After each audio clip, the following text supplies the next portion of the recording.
এক যে ছিল সাহেব, তাহার গুণের মধ্যে নাকের বাহার।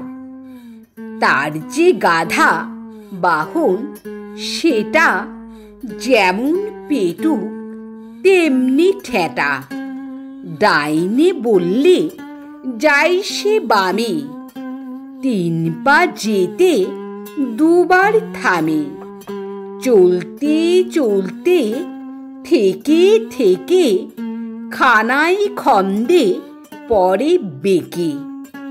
ব্যাপার দেখে এমনি তর সাহেব বললে, সবুর করো মামদোবাজি, আমার কাছে এ রোগেরও ওষুধ আছে।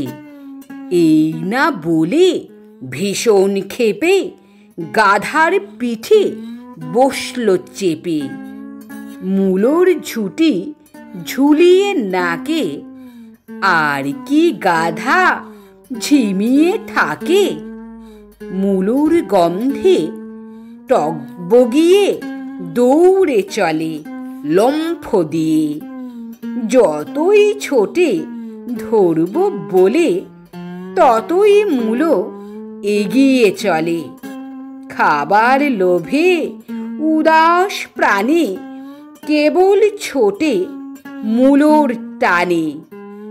ডাইনে বাঁয়ে মূলোর তালে ফেরেন গাধা নাকের চালে।